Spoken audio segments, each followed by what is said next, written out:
Hello नमस्कार मेरे दोस्तों, आपकी इंतजार को एतबार में बदलने के लिए मैं आप सभी के बीच खड़ा हो चुका हूं। तो आइए दोस्तों, मुस्कुराकर हर चुनौती को स्वीकार करेंगे, मुश्किल राहों पर चलकर भी मंजिल पार करेंगे। तो दोस्तों, निमी टेक्निकल क्लासेस आपके लिए दोस्तों न्यू ऑफलाइन बैच लेकर आ रही है 2022-2023 में। और ध्यान रखिए दोस्तों, चाहे आप भारत के किसी भी दोस्तों कंपटीशन एग्जाम की तैयारी कर रहे हैं, आईटीआई इलेक्ट्रीशियन से संबंधित, इसके लिए दोस्तों एक ऑफलाइन बैच है जो कि दोस्तों बहुत ही जल्द प्रारंभ होने वाली है। अगर दोस्तों आप मध्य प्रदेश के स्टूडेंट हैं, चाहे आप मध्य प्रदेश में दोस्तों ऑर्डिनेंस फैक्ट्री की तैयारी कर रहे हैं, या फिर एमपीटीओ की तैयारी कर रहे हैं, या फिर दोस्तों जो एमपीईबी के 3 जोन है, जबलपुर जोन, भोपाल जोन और इंदौर जोन, इनमें से दोस्तों किसी भी एमपीईबी की तैयारी कर रहे हैं, तो आप हमारे साथ जुड़िए दोस्तों, और आप हमारे साथ ऑफलाइन बैच में आकर अपनी तैयारी को दोस्तों और मजबूत बनाइए। या फिर दोस्तों अगर आप उत्तर प्रदेश के स्टूडेंट हैं, यूपी के स्टूडेंट के लिए भी दोस्तों, चाहे यूपी आर्मिनल की तैयारी हो, यूपी पीसीएल की तैयारी हो दोस्तों, या यूपी पीजीसीएल की तैयारी हो, उसके लिए भी दोस्तों ये बहुत ही अच्छा ऑफलाइन बैच है। और ध्यान रखिए दोस्तों, इस ऑफलाइन बैच में आपको क्या क्या मिलेगा, इस चीज को ध्यान से सुनिएगा। देखिए दोस्तों, सबसे पहली बात कि ये ट्रेड इलेक्ट्रीशियन के लिए है। किसके लिए दोस्तों? ये ट्रेड इलेक्ट्रीशियन के लिए है, जो कि दोस्तों नाम मात्र फीस में, किस में दोस्तों? नाम मात्र फीस में, है ना। आप इसको कट करिए दोस्तों, यहाँ पे लिखिए आप लिखिए दोस्तों 13.40 पैसा प्रतिदिन, है ना, पर डे, ये आप लिखिए। यानी कि 13.40 पैसा पर डे के हिसाब से दोस्तों ये एक नाम मात्र फीस। आप खुद सोचिए कि इतने में आज के डेट पे क्या आती है, लेकिन दोस्तों हम आपको एक बेहतर से बेहतर तैयारी कराएंगे केवल इतने ही पैसे, इतने ही रुपए में। तो आप दोस्तों बिल्कुल भी चिंता ना करें इस फीस के लिए। आगे का आप फीचर सुनिए कि क्या क्या मिलेगा इस क्लास में आपको। देखिए, सबसे पहला है कि दोस्तों आपको इस बैच में सर्विस क्या क्या मिलेगी। तो पहला पॉइंट है कि 4K पैनल डिजिटल बोर्ड द्वारा कक्षाएं आपको दिया जाएगा। यानी कि दोस्तों डिजिटल कक्षाएं, डिजिटल दोस्तों पैनल के द्वारा आपको तैयारी कराई जाएगी। और दोस्तों ये जो आपकी क्लास होगी ना, इस क्लास में प्रतिदिन दोस्तों 2 घंटे की क्लास होगी। और ध्यान रखिएगा, ये जो निमी पैटर्न पर आधारित दोस्तों साप्ताहिक टेस्ट भी आपका होगा। यानी कि एक सप्ताह में जो भी दोस्तों आपने सीखा होगा, जो भी आपने समझा होगा, जो भी आपने पढ़ा होगा, उसको दोस्तों कन्वर्ट करेंगे हम रिजल्ट के रूप में ऑब्जेक्टिव क्वेश्चन के द्वारा। तो सप्ताह में टेस्ट कराई जाएगी, फिर दोस्तों यूनिक कॉन्सेप्ट के द्वारा प्रस्तुत किया जाएगा क्लास। यानी कि दोस्तों ऐसा कोई चैप्टर ना हो, कितना भी मुश्किल से मुश्किल चैप्टर हो दोस्तों, उसको मक्खन की तरह हम आपके सामने प्रस्तुत करेंगे। और हर पॉइंट आपको दोस्तों एक यूनिक स्टाइल से, यूनिक तरीके से आपको समझाया जाएगा। फिर दोस्तों सप्ताह में 2 दिन डाउट सेशन होगा। यानी कि एक सप्ताह में दोस्तों जितना भी आप पढ़े रहेंगे, जितना भी आप समझे रहेंगे ना, उसमें से दोस्तों अगर तनिक सा भी दोस्तों, तिनका सा भी अगर कोई आपको डाउट है, तो उसके लिए हम अलग से क्लास लेंगे, अलग से क्लास लगाएंगे। और उसमें दोस्तों केवल डाउट सेशन वो क्लास होगी और डाउट आपके क्लियर कराए जाएंगे। यानी कि दोस्तों एक हफ्ते में जो भी आपने पढ़ा, जो भी आपने सीखा, वो दोस्तों पूरा का पूरा आपको आना चाहिए। इस प्रकार से इस बैच को डिजाइन किया गया है। अगला देखिएगा दोस्तों क्या है कि दोस्तों इस बैच से संबंधित संपूर्ण जानकारी के लिए ना, आप तुरंत दोस्तों अपना फोन घुमाइए इस नंबर से, और ये जो सर आपको दिख रहे हैं ना, इन्हीं सर से आपका बात होगा दोस्तों, और संपूर्ण जानकारी आपको प्राप्त हो जाएगी अगर इस बैच से संबंधित और कोई जानकारी लेना चाहते हैं। और पता आपके पास है दोस्तों, तिलदा मोड़, जिला सिंगरौली, मध्य प्रदेश, जो कि दोस्तों भारत पेट्रोलियम पंप के पास में है। तो ये पूरा जानकारी थी दोस्तों ऑफलाइन बैच के लिए। अब आप दोस्तों इस दिए हुए नंबर पे, ये जो आपको नंबर दिख रहा है, इस नंबर को घुमाइए दोस्तों, अपने फोन का सही इस्तेमाल कीजिए और अपने करियर को दोस्तों एक जगह पे स्टेबल करके आप अपने को बूस्ट कर सकते हैं। और दोस्तों आपके लिए सबसे बेहतरीन ऑफलाइन बैच है। तो चलिए आज का जो हमारा सेशन है, उस सेशन पे चर्चा करते हैं कि आज वाइंडिंग से संबंधित दोस्तों आज आप क्लास लेने वाले हैं। किससे? वाइंडिंग से संबंधित आपकी आज क्लास होने वाली है। देखिएगा पहला प्रश्न क्या कह रहा आपसे, और एक बात ध्यान रखिए दोस्तों, इस क्लास को ना आप जरूर शेयर कीजिएगा। चैनल पे अगर पहली बार आए हैं तो आप चैनल को भी सब्सक्राइब करके एक बार करके देखिए दोस्तों। हम आपका दोस्तों उम्मीद टूटने नहीं देंगे। जिस उम्मीद से इस चैनल को आप सब्सक्राइब करेंगे ना, आपकी पूरी उम्मीद को दोस्तों हम पूरा खरा करेंगे, आपकी उम्मीद पे हम खरा उतरेंगे। ये हमारी आपसे वादा रहा। देखिएगा पहला प्रश्न है कि 24 स्लॉट 4 ध्रुव है ना, 24 स्लॉट 4 ध्रुव मोटर में यदि रनिंग वाइंडिंग 1 नंबर स्लॉट से शुरू होती है तो स्टार्टिंग वाइंडिंग कितने नंबर स्लॉट से शुरू होगी। इतना जबरदस्त क्वेश्चन है दोस्तों कि मजा ही आ जाएगा। ये दोस्तों ये क्वेश्चन कहां कहां आपके काम आ सकता है तो सुनिएगा। ये दोस्तों जब आप किसी ऐसे शॉप में काम कर रहे होंगे जहां पे दोस्तों मोटर की रिवाइंडिंग की जाती है या फिर फैन की रिवाइंडिंग की जाती है, वहां काम आएगी। दूसरी दोस्तों अगर आप कंपटीशन एग्जाम की तैयारी कर रहे हैं वहां पे काम आएगी। और तीसरी जानकारी दोस्तों, अगर आप इलेक्ट्रीशियन ट्रेड से हैं तो ये बेशक आपके लिए क्वेश्चन है दोस्तों, बेसिक नॉलेज के लिए आपके लिए क्वेश्चन है। तो देखिए यूनिवर्सल क्वेश्चन है ना। तो 24 स्लॉट है, 4 पोल है और मोटर में रनिंग वाइंडिंग 1 नंबर स्लॉट से शुरू होती है, तो स्टार्टिंग वाइंडिंग कितने नंबर स्लॉट से शुरू होगी। तो सुनिएगा दोस्तों, जो आपकी सिंगल फेज होती है ना, उसमें फेज विस्थापन कितना होता है ध्यान रखिएगा, है ना। उसमें फेज विस्थापन कितना होता है, तो फेज विस्थापन का मान होता है दोस्तों 90 अंश, है ना। इसी प्रकार से 3 फेज में, ये सिंगल फेज का हो गया, और 3 फेज में दोस्तों 120 अंश होती है। यानी कि जब फेज विस्थापन 90 अंश का है, इसका मतलब आप ध्यान से देखेंगे तो यहाँ पे क्या है दोस्तों, रनिंग वाइंडिंग और फिर है यहाँ पे स्टार्टिंग वाइंडिंग। और रनिंग स्टार्टिंग केवल सिंगल फेज में होती है। तो जब भी आप स्टार्टिंग वाइंडिंग और रनिंग वाइंडिंग को जिस स्लॉट में रखेंगे ना, तो आपको इस 90 डिग्री का फेज अंतर को भी ध्यान में रखना होगा, तब जाके आप कॉइल को रखते हैं। तो आप देखिएगा दोस्तों कैसे कैसे आपको रखना है। देखिएगा ये एक स्लॉट है, ये क्या है दोस्तों, ये एक स्लॉट है, ध्यान रखिएगा ये एक स्लॉट है ना। ये देखिए ये कई सारे स्लॉट हैं। तो जो ये स्लॉट हो गई आपकी, है ना। तो पहले नंबर पे आपका रनिंग वाइंडिंग है, यानी कि यहाँ पे दोस्तों आपने क्या डाला है, आपने पहले नंबर पे डाला है रनिंग वाइंडिंग को। ये आपकी पहले नंबर पे रनिंग वाइंडिंग का स्लॉट है इस प्रकार से। अब आप स्टार्टिंग वाइंडिंग को कितने नंबर से डालेंगे, तो इसके लिए आपको एक छोटा सा कैलकुलेशन करना होगा। वो कैलकुलेशन क्या है कि 180 अंश। अब ये 180 अंश क्या है, तो ध्यान रखिए दोस्तों, जो विद्युत अंतर होता है, कौन सी अंतर दोस्तों, जो विद्युतीय डिग्री होती है वो 180 अंश होती है। और दोस्तों जो यांत्रिक डिग्री होती है ना, ध्यान रखिएगा यांत्रिक डिग्री का मान कितना होता है, तो 360 अंश होता है। तो 180 अंश क्या हो गया, विद्युतीय डिग्री होगी। गुणे या आप यहाँ पे क्या करेंगे दोस्तों, 4 पोल, क्या करेंगे 4 पोल, और स्लॉट कितना है 24 है। आप इसको काटेंगे 18 चौक 72, यानी कि कितना हो जाएगा 720 और 24, है ना। 24 तिहाई 72, 30 अंश। ये होना कितना चाहिए, फेज डिस्प्लेसमेंट कितना है 90। तो आप इसको 90 अंश से भाग दे दीजिए 30 अंश को, कितना आ जाएगा 3 त्रिकाई 9, 3। ये क्या मिल गया आपको, स्लॉट का नंबर मिल गया। यानी कि ये 1 नंबर स्लॉट है ना, ये वाली, सॉरी 1 नंबर ये है, ये 2 है, ये 3 नंबर है, ये 4 है दोस्तों, ये 5 है।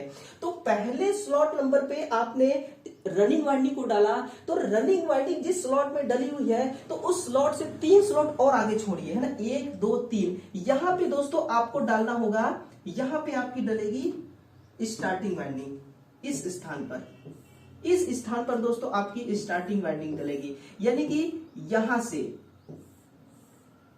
देखिए थोड़ा सा मिस्टेक हो गया दोस्तों, लेकिन आप समझने की कोशिश कीजिएगा। स्टार्टिंग रनिंग वाइंडिंग यहां है, तो स्टार्टिंग वाइंडिंग कितना होगा, चौथे नंबर, यानी कि 3 स्लॉट आपको छोड़ करके चौथे स्लॉट पर आपको स्टार्टिंग वाइंडिंग को डालना है, तब जाके फेज अंतर 90 डिग्री आपको प्राप्त होगी। तो इसका आंसर क्या होगा दोस्तों, चौथा नंबर स्लॉट, है ना। Option number D correct answer होगा। अब मिलिए और रूबरू होइए दोस्तों अगले नंबर के क्वेश्चन से कि 3 फेज 48 कॉइल 24 पोल मोटर में कितने प्रकार की वाइंडिंग होगी, है ना। 3 फेज 48 कॉइल 24 पोल मोटर में किस प्रकार की वाइंडिंग होगी। अब आपको बताना है कि बैलेंस वाइंडिंग होगी या अनबैलेंस वाइंडिंग होगी। अब दोस्तों आपको पता कैसे चलेगा कि बैलेंस वाइंडिंग है या अनबैलेंस वाइंडिंग है, तो इसके लिए दोस्तों एक कॉन्सेप्ट ध्यान रखिए। कॉन्सेप्ट आपको क्या लगाना है कि आप देखिए यहाँ पे लिखिए 48/3 फेज है ना, तो 3 गुणे 24 है ना, 3 गुणे 24, यानी कि कहने का मतलब दोस्तों कि कॉइल की संख्या जितनी है उसको भाग दे दीजिए गुणा करके फेज और पोल से। तो फेज 3 है, पोल 24 है। आप इसको देखिए कितना करेंगे तो इसको गुणा करेंगे 24 कहीं 72। अब आगे आपको कोई गुणा भाग करने की जरूरत नहीं है। क्यों नहीं है? क्योंकि दोस्तों अगर आप 72 को भाग देंगे 48 से तो भाग जाएगा ही नहीं, है ना। आपको जीरो लगाना पड़ेगा। क्या जीरो लगाना पड़ेगा? तो दोस्तों ये किस प्रकार की वाइंडिंग होगी? अनबैलेंस वाइंडिंग होगी। Option number B correct answer होगा।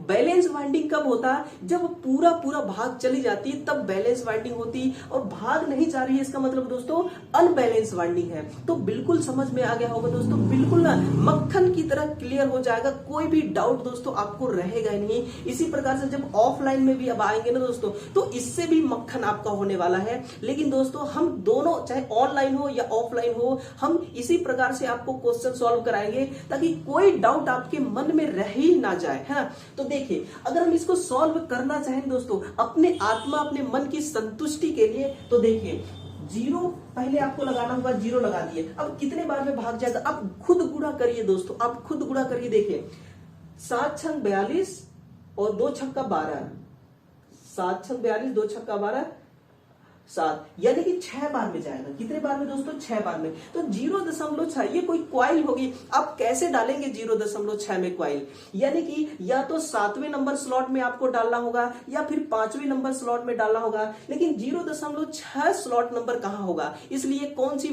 वाइंडिंग होगी दोस्तों? ये अनबैलेंस वाइंडिंग होगी। ऑप्शन नंबर बी आपका करेक्ट है। अगला देखिए दोस्तों, यहां से थोड़ा सा नंबरिंग में मिस्टेक हो रहा है ना। ये 3 नंबर होना चाहिए। स्किन वाइंडिंग का प्रयोग किस वैद्युतिक मशीनों में किया जाता है? आपके पास 4 ही ऑप्शन है केवल, और उसी में से दोस्तों आपको चुनना होगा। चाहे वो आप ए को चुनिए, बी को चुनिए, चाहे सी को चुनिए या डी को चुनिए, आप खुद चुनिए दोस्तों कि डीसी मशीन होगी, डबल कला मशीन होगी, 3 कला मशीन होगी या वाटर कूलर होगी। तो ध्यान रखिए दोस्तों कि स्किन वाइंडिंग, स्किन का मतलब क्या होता है? तो स्किन का मतलब होता है दोस्तों गुच्छा।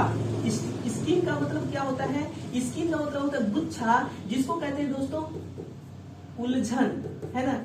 उलझन है, उलझन कहते हैं दोस्तों। गुच्छा या उलझन बोलिए। गुच्छे के आकार की स्किन वाइंडिंग होती है और ये वाटर कूलर में लगाई जाती है। वाटर कूलर में दोस्तों अगर आपसे पूछा जाए कि कौन से मोटर का इस्तेमाल करते हैं, तो आप लिखिए दोस्तों इसमें कैपेसिटर स्टार्ट, है ना। इसमें कैपेसिटर स्टार्ट मोटर का प्रयोग किया जाता है। और इस मोटर में ना कौन सी वाइंडिंग की जाती है? तो ध्यान रखिए दोस्तों स्किन वाइंडिंग, है ना। स्किन वाइंडिंग किया जाता है। स्किन या स्केन दोनों सेम ही चीज है दोस्तों। स्केन का मतलब क्या होता है? गुच्छा। एक गुच्छे के आकार की वाइंडिंग की जाती है। और वाटर कूलर में जो दोस्तों आपके घर में है ना, आप खुद दोस्तों देख सकते हैं अपनी आंखों में, जो अपनी आंखों से जो खराब वाटर कूलर होंगे उसमें जो पंप लगे होते हैं ना, उसमें 2 पंप लगे होंगे दोस्तों। एक तो फैन को चलाने के लिए, एक पानी को चलाने के लिए। तो वाटर कूलर में दोस्तों जो फैन को चलाने के लिए लगी होती है ना, उस मोटर की बात हो रही है। तो कैपेसिटर स्टार्ट मोटर होती है, इसमें स्किन वाइंडिंग किया जाता है। अगर आपसे पूछे कि डीसी कला 3 कला मशीन में कौन कौन सी वाइंडिंग होती है, तो दोस्तों इसमें या तो स्टार वाइंडिंग होगी, या तो स्टार वाइंडिंग, या दोस्तों डेल्टा वाइंडिंग, है ना, या फिर डेल्टा वाइंडिंग होगी। इन्हीं दोनों में से कोई न कोई एक वाइंडिंग होगी। अगर दोस्तों डीसी मशीन में पूछा जाए तो आप लिखेगा इसमें फुल पिच वाइंडिंग। कौन सी दोस्तों? इसमें फुल पिच वाइंडिंग, इसमें फुल पिच वाइंडिंग होती है। तो आंसर आपका क्या होगा? ऑप्शन नंबर डी इसका करेक्ट आंसर होगा। बिल्कुल दोस्तों मैं आपको महसूस करा दूंगा हर प्रश्न को, आपको एहसास हो जाएगा दोस्तों कि ये प्रश्न आपसे क्या पूछना चाहता है और आप क्या समझना चाहते हैं दोस्तों, वो भी आपको पता चल जाएगा। खुद को दोस्तों, खुद को समझना देखिए बड़ा मुश्किल होता है ना, खुद को समझना दोस्तों बहुत मुश्किल होता है, लेकिन वो भी आपको समझ में आ जाएगा। देखिए अगला प्रश्न है, कि फ्लैट लूप ओवरलैप वाइंडिंग का प्रयोग कहां पर किया जाता है। फ्लैट लूप ओवरलैप वाइंडिंग का प्रयोग कहां पर करते हैं, सिंगल फेज एसी फैन में या सिंक्रोनस मोटर में या रिलक्टेंस मोटर में या चोक में, कहां पे किया जाता है दोस्तों, आप खुद बताइएगा, फिर कमेंट करके मुझे बताइए कि इसका आंसर कहां होगा, सॉरी इसका आंसर कौन सा होगा। तो सिंगल फेज की जो एसी फैन होते हैं, ध्यान रखिए इस बात को दोस्तों कि जो सिंगल फेज की एसी फैन होते हैं, आप 3 फेज पे मत चले जाना दोस्तों, आप केवल सिंगल फेज की एसी फैन को याद रखना और यही आपका करेक्ट आंसर होगा कि फ्लैट लूप। फ्लैट का मतलब क्या होता है, तो इसका मतलब दोस्तों होता है चपटे आकार का। लूप का मतलब क्या होता है, एक राउंडिंग आकार में, चपटे आकार में दोस्तों एक लूप तैयार किया जाता है जो नॉन ओवरलैप का मतलब क्या होगा, मैं दोस्तों आपको समझाने की अपनी कोशिश करूंगा कि ओवरलैप होती क्या है। ये जो मैं बना रहा हूं ना, ये स्लॉट है, ये क्या है दोस्तों, ये है स्लॉट, है ना, ये इतने स्लॉट है। देखिए यहां से आपका क्या है, स्टार्टिंग वाइंडिंग, ये स्टार्टिंग वाइंडिंग की कॉइल है, ये स्टार्टिंग वाइंडिंग की दोस्तों कॉइल है। अगर दोस्तों यहीं से अगर आप क्या करेंगे, यहीं से दोस्तों रनिंग वाइंडिंग भी डालते हैं, है ना, इस प्रकार से रनिंग वाइंडिंग को भी डालते हैं, तो आप देखेंगे कि इस पॉइंट पे, ये जो आपको पॉइंट दिख रहा है ना, ये वाली भाग, यहां पे आप देख रहे होंगे कि जो स्टार्टिंग वाइंडिंग और रनिंग वाइंडिंग है, ये आपस में दोस्तों ओवरलैप कर रहे हैं। आपस में क्या कर रहे हैं, एक परत के ऊपर दूसरी परत चढ़ रही है, उसी को कहा जाता है ओवरलैप होना। लेकिन ये ओवरलैप नहीं है, नॉन ओवरलैप है। इसका मतलब कि आपकी जो रनिंग वाइंडिंग होनी चाहिए, ये यहां से शुरू होनी चाहिए। कहां से दोस्तों, यहां से शुरू होनी चाहिए, ना कि यहां से। तो इस प्रकार की वाइंडिंग कहां पे होती है, एक फेज एसी फैन में होती है। कहां पे दोस्तों, एक फेज एसी फैन में। और सिंक्रोनस मोटर, रिलक्टेंस मोटर, चोक में, इसमें दोस्तों हर जगह कॉइल होती है, लेकिन इस प्रकार की कॉइल कहां होती है, केवल सिंगल फेज की एसी फैन में, है ना। अगला देखिए दोस्तों, अगला प्रश्न है कि किसी कॉइल का इनएक्टिव भाग कहां स्थापित होता है। अब दोस्तों आपको ना मैं महसूस कराने की अपनी कोशिश करता हूं और आप बताइएगा कि क्या आप महसूस कर पा रहे हैं। आप दोस्तों कैसे आपको पता चलेगा इनएक्टिव भाग की एक्टिव भाग है, तो आपको इसके लिए क्या करना होगा, स्लॉट बनाना होगा। ये है स्लॉट, पहली स्लॉट, दूसरी स्लॉट, ये तीसरी, चौथी, पांचवी और छठवीं। ये मोटर का स्टेटर का स्लॉट मानिए या रोटर का स्लॉट मानिए, कुछ का भी स्लॉट मानिए दोस्तों, ये क्या है, स्लॉट, जिसको आप क्या कहते हैं अपने भाषा में, हम भी कहते हैं दोस्तों खांचा, है ना, हम क्या कहते हैं, खांचा। तो इसमें आप ध्यान रखिए कि जब भी आप कॉइल बनाते हैं, आप जब दोस्तों कॉइल बनाते हैं ना, तो एक कॉइल में 2 कॉइल साइड होता है, एक कॉइल में 2 कॉइल साइड होते हैं। तो देखिए इनएक्टिव भाग किसको कहते हैं, ये एक कॉइल का पहला कॉइल साइड हो गया, ये दूसरा कॉइल साइड हो गया, है ना, दूसरा कॉइल साइड हो गया। अब आप यहां से देखेंगे ना, यहां से आपको देखेंगे दोस्तों, आज मैं बताते ही रहूंगा आपको कि इनएक्टिव भाग क्या चीज होती है। ये स्लॉट है दोस्तों, यहां से स्लॉट है, इसके नीचे स्लॉट नहीं है और इसके ऊपर स्लॉट नहीं है। यानी कि ये जो भाग आपको दिख रही है ना, ये कौन सी भाग है, इनएक्टिव भाग। और ये वाली भाग कौन सी है, ये भी है इनएक्टिव भाग। यानी कि एक्टिव भाग किसको कहेंगे, वाइंडिंग का वह सिरा या वह पार्ट या वह भाग जो स्लॉट के अंदर व्यवस्थित है, जो स्लॉट के बाहर है दोस्तों, उसको इनएक्टिव भाग कहते हैं। इनएक्टिव भाग को क्या कहते हैं, असक्रिय। इसको नोट करिएगा, इसको और किस नाम से जानते हैं, असक्रिय, है ना, यानी कि ये एक्टिव नहीं है, असक्रिय कहते हैं। तो इनएक्टिव भाग कहां पे होगा, स्लॉट के बाहर वाली हिस्सा जो वाइंडिंग की है वो इनएक्टिव भाग कहलाएगी। और जो स्लॉट के अंदर है दोस्तों, इसको क्या कहेंगे आप, इसको कहेंगे आप एक्टिव भाग, है ना, एक्टिव भाग। यानी कि ये सक्रिय पार्ट है, नोट करना, ये कौन सी पार्ट है दोस्तों, ये वाइंडिंग का सक्रिय पार्ट है और ये दोस्तों ये इनएक्टिव पार्ट है ना। तो इसका आंसर क्या हो जाएगा दोस्तों, किसी कॉइल का इनएक्टिव भाग कहां स्थापित होता है, स्लॉट के अंदर या स्लॉट के बाहर। अरे भैया स्लॉट के बाहर होगी, क्योंकि ये स्लॉट देख रहे ना, ऊपर अलग कर दिया मैंने, नीचे अलग कर दिया मैंने, तो इसका आंसर ऑप्शन नंबर बी होगी। अगला है क्वेश्चन नंबर 6 है दोस्तों, ये नंबरिंग थोड़ा सा मिस्टेक हो गया, माफ कीजिएगा। इस 24 स्लॉट 4 पोल 3 फेज मशीन में एकल परत कॉइल लपेटी गई है, कॉइल की संख्या कितनी होगी? अब बताइए दोस्तों, अब आएगा मजा, है ना, अब आएगा मजा। ये 6वां नंबर क्वेश्चन है कि 24 स्लॉट है, 4 पोल है, 3 फेज मशीन में एकल परत कॉइल लपेटी गई है, कॉइल की संख्या कितनी होगी? आपको दोस्तों मैं बता दूं कि ये एक तार है, ये एक तार है दोस्तों 1.5 mm स्क्वायर की, कितने की? 1.5 mm स्क्वायर की, 1 मीटर इसकी लंबाई है। आप इसको तार बोलेंगे या कॉइल बोलेंगे? बताइए। आप इसको कॉइल बोल ही नहीं सकते, क्यों? क्योंकि दोस्तों जब तक आप इसको एक राउंड का आकार नहीं देंगे, इस प्रकार से एक राउंड का आकार नहीं देंगे, आप इसको कॉइल नहीं बोल सकते। अब इस तार को हमने मोड़कर एक राउंड का आकार दे दिया, अब ये क्या कहलाएगा? ये कॉइल कहलाएगी। क्या दोस्तों? ये कॉइल कहलाएगी। तो आप देखिए ना, एक कॉइल में दोस्तों कितने कॉइल साइड हैं? तो 2 कॉइल साइड। यहां से यहां तक देखिए पहली कॉइल साइड है और यहां से यहां तक ये दूसरी कॉइल साइड है, तो 2 कॉइल साइड है। तो एक कॉइल को स्थापित करने के लिए कितने स्लॉट की आवश्यकता होगी? 2 स्लॉट की आवश्यकता होगी। आप देखिए, ये है पहली स्लॉट, ये है दूसरी स्लॉट, है। आप इसी वाइंडिंग को उठाइए और इस पे प्लेस करिए, इसी पे दोस्तों आप प्लेस कर दीजिए इस प्रकार से, है ना। ये हो गया ना, वाइंडिंग एक ही है लेकिन स्लॉट कितने की जरूरत हो रही है? 2 स्लॉट की। तो 24 स्लॉट है तो वाइंडिंग कितना होगा भैया? 12 वाइंडिंग होगी। ऑप्शन नंबर बी आपका करेक्ट आंसर होगा। तो इस प्रकार से देखिएगा, अगला प्रश्न है, किसी मोटर में पोल पिच कॉइल पिच से बड़ी है तो यह किस प्रकार की वाइंडिंग होगी? अब दोस्तों आपको बताना है कि अगर पोल पिच जो होती है ना मोटर में, वो दोस्तों अगर कॉइल पिच से बड़ी है तो किस प्रकार की वाइंडिंग होगी? अब दोस्तों मैं आपको ये बताने की कोशिश करूंगा, अगर पोल पिच कॉइल पिच से छोटी है तो क्या होगा, अगर पोल पिच कॉइल पिच से बड़ी है तो क्या होगी, अगर पोल पिच कॉइल पिच के बराबर है तो क्या होगी? तीनों क्वेश्चन का आंसर मिलने वाला है, तो तैयार रहिएगा सुनने के लिए दोस्तों। और जो आपका कलम है ना दोस्तों, इसको अपने से दूर मत होने दीजिए, इसको दोस्तों अपने से दूर मत होने दीजिए। यही वो कलम है दोस्तों, यही वो हथियार है जिसके दम पे आपको लड़ना है ना। यही आपको जीत हासिल दिलाएगी, यही आपका नाम रोशन करेगा, यही दोस्तों आपका भविष्य तय करेगा। तो इसको दोस्तों अपने पास में रखिए और नोट करते रहिएगा कि पोल पिच और कॉइल पिच के बीच का जो संबंध है उसको ध्यान में रखते हुए। तो क्या पूछा गया है कि अगर पोल पिच कॉइल पिच से बड़ी है, क्या मैं इसको इस प्रकार से लिख सकता हूं दोस्तों? पोल पिच और कॉइल पिच, है ना।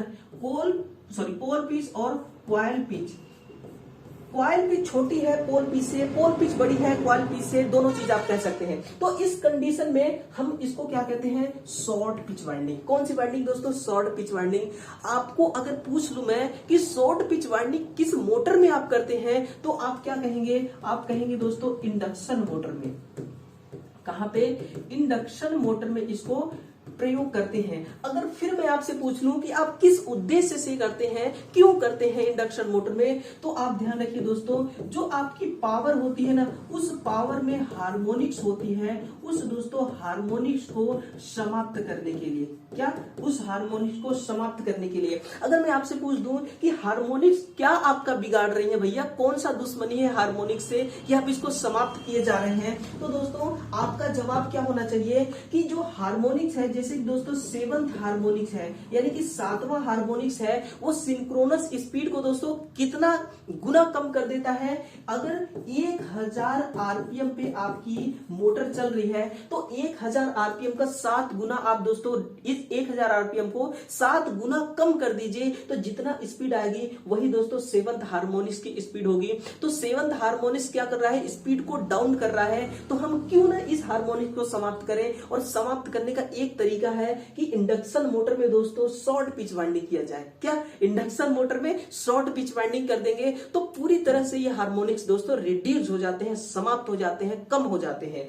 अगर मैं आपसे पूछूं कि अगर ये जो आपकी पोल पिच है, ध्यान रखिएगा, अगर दोस्तों ये पोल पिच है, अब की बार सिंबल में बदल दूं, है ना, और बदल कर दोस्तों इसका जो मुखड़ा है ना, इसका दोस्तों कॉइल पिच की तरफ कर दूं, तो क्या अब हो जाएगा? अब इसको किस वाइंडिंग का नाम देंगे? तो ये लॉन्ग वाइंडिंग है ना, लॉन्ग वाइंडिंग, सॉरी दोस्तों long pitch winding, long winding नहीं होती, लॉन्ग पिच वाइंडिंग का नाम दे देंगे, है ना, ये लॉन्ग पिच वाइंडिंग। अगर मैं आपसे ये कह दूं ना कि जो पोल पिच है, क्या दोस्तों, अगर जो पोल पिच है इसको हटाकर मैं बीच में बराबर रख दूं और लिख दूं क्वायल पिच, यहाँ पे क्या लिख दूं मैं, क्वायल पिच, यानी कि पोल पिच और क्वायल पिच दोनों आपस में बराबर हो जाए तो इसको किसका नाम देंगे दोस्तों, इसको आप नाम देंगे फुल पिच का। इसको आप कौन सा नाम देंगे, फुल पिच वाइंडिंग का नाम देंगे। तो तीनों आंसर आपके सामने पड़ी है दोस्तों, आप खुद देखिए। पोल पिच अगर बड़ी है क्वाइल पिच से तो दोस्तों शॉर्ट पिच वाइंडिंग, अगर पोल पिच छोटी है क्वाइल पिच से तो लॉन्ग पिच वाइंडिंग, अगर पोल पिच बराबर है क्वाइल पिच के तो फुल पिच वाइंडिंग। तीनों दोस्तों वाइंडिंग आपके सामने खड़ी है, आपके सामने पड़ी है। अब इसमें से कोई सा भी एग्जाम में अगर पूछा जाए ना तो आप दोस्तों पीछे मत हटना इसका आंसर देने से, है ना। तो चलिए आगे बढ़िए। अगला प्रश्न क्या है कि ग्राउलर किस थ्योरी पर कार्य करती है। अब दोस्तों आप देखेंगे ना कि जो ग्राउलर होती है ना ये किस सिद्धांत पर, किस थ्योरी पे अड़ी है, किस थ्योरी को मानती है और उसी थ्योरी को मानते हुए ये कार्य करती है। तो दोस्तों ये चुंबकीय प्रेरण को मानती है। किसको, ये चुंबकीय प्रेरण को मानती है। ऑप्शन नंबर बी इसका करेक्ट आंसर होगा। अगर आपसे पूछा जाए कि जो ग्राउलर है, ग्राउलर क्या कार्य करती है, तो आप ध्यान रखना दोस्तों, जो आर्मेचर होती है ना, जो आर्मेचर होती है, इस आर्मेचर में ना, इस आर्मेचर में चाहे दोस्तों वो ओपन परिपथ टेस्ट हो, open circuit test, open circuit test करना हो, या फिर इसके अलावा शॉर्ट सर्किट टेस्ट, इसके अलावा शॉर्ट सर्किट टेस्ट करना हो, है ना। और इसके अलावा भी दोस्तों नोट कीजिएगा अर्थ फॉल्ट, कौन सी, अर्थ फॉल्ट। तो open circuit test, short circuit test या अर्थ फॉल्ट टेस्ट, इन तीनों परीक्षण को करना होगा तो आप किसका प्रयोग करेंगे, ग्राउलर का प्रयोग करेंगे। और ये किस थ्योरी पे काम करती है, तो चुंबकीय प्रेरण की थ्योरी पे काम करती है। तो फिर आप पूछेंगे कि ट्रांसफॉर्मर किस थ्योरी पे कार्य करती है, तो ये भी दोस्तों ट्रांसफॉर्मर भी आपकी इसी थ्योरी पर काम करती है, चुंबकीय प्रेरण। और स्वप्रेरण पर दोस्तों ये ऑटो ट्रांसफॉर्मर, है ना, ये ऑटो ट्रांसफॉर्मर इस थ्योरी पर काम करती है। और आंसर क्या होगा इसका, ऑप्शन नंबर बी आंसर होगा। और दोस्तों बिल्कुल भोले का नाम लेकर इस क्लास को शेयर करते रहिए और लाइक जरूर कीजिएगा, और अपने दोस्तों तक इसको पहुंचाने की जो जिम्मेदारी है ना वो मैं आपको ही सौंपता हूं दोस्तों। आप अपनी जिम्मेदारी दोस्तों पूरा ईमानदारी से निभाइए। मैं पूरी ईमानदारी से आपको दोस्तों हर प्रश्न का आंसर आपके सामने प्रस्तुत कर रहा हूं, बस आप देखते रहिए। और जो आपका पूरा ध्यान है ना दोस्तों, आप तन और मन दोनों लगा दीजिए इस क्लास में, और फिर देखिए दोस्तों जो आपके साथ कमाल होगा ना, आप खुद दोस्तों आप सरप्राइज के रूप में आपको मिलेगा कि ध्यान को एक जगह लगाने से कितना फायदा होता है ना। तो वो फायदा लीजिए दोस्तों और इस क्लास को भी एंजॉय करते हुए देखिए। आंतरिक ग्राउलर द्वारा किस मशीन के स्टेटर का शॉर्ट सर्किट कॉइल परीक्षण किया जाता है। अब आप कहेंगे कि सर जी आपने तो बताया था कि आर्मेचर वाइंडिंग का ओपन सर्किट, शॉर्ट सर्किट ज्ञात किया जाता है, यहाँ लिखा है कि स्टेटर का शॉर्ट सर्किट। ये क्या कंफ्यूजन है, ये क्या मजाक है। तो सर मजाक नहीं है, जो एसी मोटर होती है ना, एसी मोटर का जो स्टेटर वाला भाग होता है उसी में आर्मेचर फिक्स होता है, यानी कि आर्मेचर एसी मोटर में स्थिर होती है। नोट कीजिएगा, जो एसी मोटर होगी, है ना, एसी दोस्तों मोटर में जो आर्मेचर वाला भाग होता है ये क्या होता है, ये स्थिर होती है ना, स्थिर होती है। और डीसी मोटर में दोस्तों, डीसी मोटर जो होती है उसमें जो आर्मेचर वाली भाग होती है ये क्या करती है, तो ये घूर्णन करती है, ये रोटेट होती है। तो एसी मोटर की बात हो रही है, यानी कि दोस्तों एसी मशीन की, मतलब कि एसी मशीन में जो आपका स्टेटर है वही आर्मेचर होता है। इसलिए आर्मेचर का शॉर्ट सर्किट कॉइल का परीक्षण आप किसके द्वारा करेंगे, सॉरी, आंतरिक ग्राउलर द्वारा किस मशीन के स्टेटर का शॉर्ट सर्किट कॉइल परीक्षण किया जाता है। तो दोस्तों ये एसी मशीन का, किसका, ये एसी मशीन का। अगर आपसे पूछे ना, अगर आपसे पूछ दे कि बताइए भैया कि जो बाह्य ग्राउलर है, जो बाह्य ग्राउलर है, इस बाह्य ग्राउलर के द्वारा आप किस मशीन का टेस्ट करते हैं, तो डीसी मशीन का, किसका, डीसी मशीन का क्या टेस्ट करते हैं, तो ध्रुवता टेस्ट करते हैं। क्या दोस्तों? ध्रुवता टेस्ट करते हैं। अब मैं छोटी सी आपको स्टोरी सुनाता हूं कि दोस्तों मैंने अभी कुछ दिन पहले एक सेट लिया था इन्वर्टर और बैटरी का। मुझे सब कुछ मालूम था कि पोलैरिटी जो होती है, जो ध्रुवता होती है डीसी में, वो बिल्कुल फिक्स होना चाहिए। प्लस को प्लस से कनेक्ट करें और माइनस को माइनस से। लेकिन दोस्तों मैंने बैटरी और इन्वर्टर का कनेक्शन तो सही किया था, लेकिन जो उससे लोड कनेक्ट किया था ना, उसका पोलैरिटी दोस्तों चेंज था। तो मेरी जो बैटरी बहुत महंगी थी दोस्तों, वो बैटरी 1 महीने के अंदर अंदर समाप्त होगी, पूरी तरह से खराब होगी। इतनी खराब होगी कि उस बैटरी को दोस्तों, जिसे मैं देख रहा हूं अभी, उसको रिपेयर भी नहीं किया जा सकता। तो आप डीसी में ध्रुवता को जरूर ध्यान रखें कि कनेक्शन आपको कैसे करना है। तो इसीलिए बाह्य ग्राउंडर द्वारा डीसी मशीन की ध्रुवता का परीक्षण किया जाता है। ध्रुवता का परीक्षण किया जाता है कि जो पोलैरिटी है ना, पॉजिटिव का और निगेटिव का, ये कैसा, ये कौन सा टर्मिनल है जो पॉजिटिव वाली है और कौन सी टर्मिनल है जो निगेटिव वाली है, हम कैसे पता करते हैं? बाह्य ग्राउंडर के द्वारा। और दूसरी बात दोस्तों, जब आप किसी कंपनी में जाएंगे ना, जैसे हर प्रोडक्ट को तैयार करने के लिए कोई ना कोई प्लांट होती है, कोई ना कोई कंपनी होती है, उसी प्रकार से दोस्तों इस मशीन को भी तैयार करने के लिए कंपनी, कई सारे कंपनी है। तो उनमें दोस्तों क्या होता है, जो आर्मेचर में वाइंडिंग किया जाता है, वहां पे मशीनों के द्वारा आर्मेचर में वाइंडिंग करते हैं। तो वहां पे टेस्ट होता है उस वाइंडिंग का, open circuit test, short circuit test और अर्थ फॉल्ट टेस्ट। तो टेस्ट करने के लिए ग्राउलर का वहां पे प्रयोग करते हैं और पूरा चेकअप करने के बाद आर्मेचर वाइंडिंग तैयार हो जाती है और फिर उस आर्मेचर को मोटर में डाल करके फिर पूरी तरह से मोटर का कंस्ट्रक्शन दोस्तों ओके करके और फिर उसको मार्केट में लाया जाता है। तो ये सब काम कहाँ होता है? ग्राउलर द्वारा चेकअप। ये किसी इंडस्ट्रियल में होती है, किसी कंपनी में होती है। अगर दोस्तों आपको कभी मौका मिले तो आप जरूर देखिएगा। मैंने तो अपने आंखों से देखा है इन चीजों को, है ना। तो ये मुझे थोड़ा बहुत पता है। किसी यंत्र का प्रयोग मोटर की शॉर्ट सर्किट परीक्षण हेतु नहीं किया जाता है। किस यंत्र का प्रयोग शॉर्ट सर्किट परीक्षण के लिए नहीं करेंगे आप? आपको क्या आंसर करना होगा कि मैगर। अब आप पूछेंगे कि मैगर में ऐसा क्या कमी है कि हम इसे शॉर्ट सर्किट परीक्षण टेस्ट नहीं कर सकते हैं? तो ध्यान रखना दोस्तों कि शॉर्ट सर्किट परीक्षण टेस्ट आपको करने के लिए ना, आपको देखिए, या तो